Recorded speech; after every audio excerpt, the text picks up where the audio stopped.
혹시 당신도 이런 경험 있나요?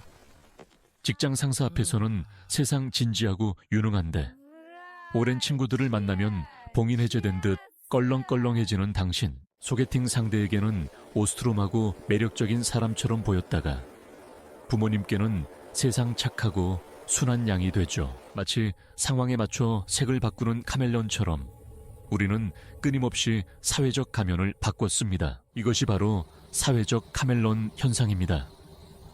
그런데 문득 이런 생각이 들지 않나요? 진짜 내 모습은 대체 뭐지? 이 변화무쌍함은 뛰어난 사회 지능의 증거일까요?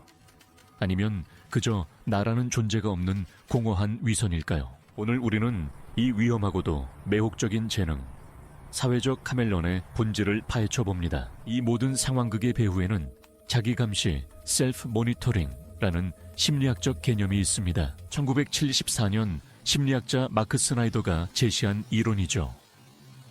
사람들은 사회적 단서를 읽고 자신의 행동을 조절하는 능력에 따라 두 부류로 나뉩니다. 첫째, 자기감시 수준이 높은 사람, 바로 사회적 카멜레온입니다. 이들은 마치 연기자처럼 주변 상황과 사람들의 기대를 정확히 읽어냅니다.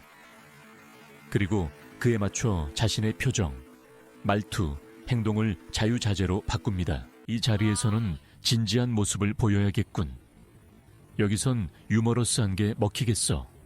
이들의 머릿속은 온통 이런 계산으로 가득 차 있습니다. 장점은 분명합니다. 사회적으로 유능해 보이고 다양한 집단에 쉽게 섞이며 리더가 될 가능성도 높죠. 하지만 치명적인 단점이 있습니다. 바로 나는 누구인가? 라는 질문에 답하기 어렵다는 것. 타인의 기대에 부응하는 연기에 너무 몰두한 나머지 진짜 자신을 잃어버리는 겁니다. 때로는 공허함과 외로움을 느끼기도 하죠. 둘째, 자기감시 수준이 낮은 사람. 이들은 사회적 상황에 크게 개의치 않습니다. 자신의 신념, 가치관, 감정을 일관되게 표현하는 것을 중요하게 생각합니다. 언제 어디서나 나다운 모습을 유지하죠. 장점은 진정성 있고 예측 가능하며 신뢰를 준다는 것입니다. 그들의 친구들은 진짜 그를 알고 있다고 느끼죠. 하지만 단점도 명확합니다. 사회적으로 눈치 없거나 고집불통으로 보일 수 있습니다. 때로는 불필요한 갈등을 만들기도 하죠. 굳이 이 말을 여기서 해야 했을까라는 후회를 자주 할 수 있습니다. 그렇다면 카멜레온이 되는 것은 왜 이렇게 본능적일까요? 진화 심리학적으로 볼 때 이것은 생존 전략이었습니다.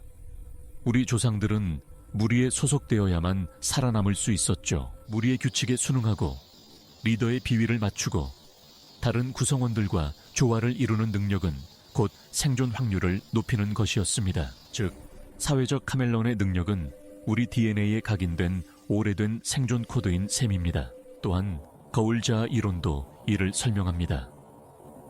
우리는 타인이라는 거울에 비친 자신의 모습을 통해 자아를 형성한다는 것이죠. 사람들이 나를 유능하다고 봐주면 나는 유능한 사람이 됩니다.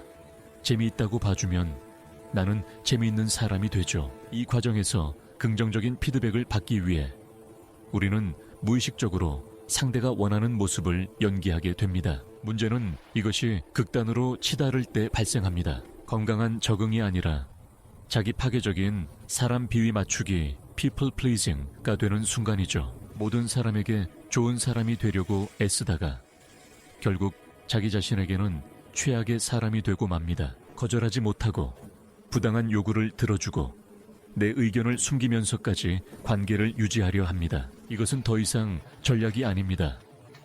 중독에 가깝죠. 타인의 인정이라는 마약에 중독된 것입니다. 자, 그렇다면 어떻게 해야 할까요? 카멜레온의 재능을 버리고 고집불통 외골수가 되어야 할까요? 아닙니다. 핵심은 균형입니다. 우리는 사회적 암석이 될 필요도 정체성 없는 액체가 될 필요도 없습니다. 목표는 바로 진정성 있는 적응입니다. 자기 자신을 잃지 않으면서 상황에 맞게 유연하게 대처하는 기술이죠. 이를 위한 4단계 알고리즘을 제안합니다. 1단계 가면, 감사, 아우디트. 당신이 쓰는 사회적 가면들을 목록으로 만들어 보세요. 직장에서의 유능한 나, 친구들과의 유쾌한 나, 연인 앞에 다정한 나 등등. 각각의 가면 옆에 점수를 매겨보세요. 이 가면이 얼마나 진짜 나와 가깝다고 느끼는지, 그리고 이 가면을 쓸 때 얼마나 에너지가 소모되는지를요. 이 작업은 어떤 가면이 당신의 건강한 일부이고 어떤 가면이 당신을 갉아먹는 기생충인지 명확히 보여줄 겁니다. 2단계, 핵심 정의, Define Core. 당신의 절대 양보할 수 없는 가치와 신념은 무엇인가요? 정직, 성장, 자유, 안정, 공정함. 어떤 단어들이 당신의 심장을 뛰게 하나요? 3개에서 5개 정도를 정해서 적어보세요. 이것이 당신의 다치입니다. 사회라는 거친 바다에서 당신이 길을 잃지 않도록 지켜줄 기준점이죠. 앞으로 어떤 가면을 쓸지 고민될 때 이 핵심 가치에 위배되는지를 먼저 확인하세요. 위배된다면 그 가면은 당신의 것이 아닙니다. 3단계, 모방이 아닌 통합. Integrate, don't imitate. 이제 핵심 가치를 기반으로 가면들을 재조정하세요. 목표는 완전히 다른 사람이 되는 연기가 아니라 내 안의 다양한 모습을 상황에 맞게 표현하는 것입니다. 다이아몬드가 보는 각도에 따라 다른 빛을 내지만 그 본질은 하나의 다이아몬드인 것과 같습니다. 예를 들어 당신의 핵심 가치가 정직히라면 직장에서 무조건 상사의 의견에 동의하는 대신 존중하는 태도로 다른 관점을 제시할 수 있습니다. 친구들 사이에서 유머를 담당하더라도 핵심 가치인 타인 존중을 지키며 남을 비하하는 농담은 하지 않는 것이죠. 이것이 바로 당신의 여러 모습을 나라는 하나의 중심으로 통합하는 과정입니다. 4단계, 작은 취약성 연습. 이제 안전한 환경에서 조금씩 진정한 자신을 드러내는 연습을 하세요. 모두가 열광하는 영화에 대해 사실 저는 좀 지루했어요 라고 말해보는 겁니다.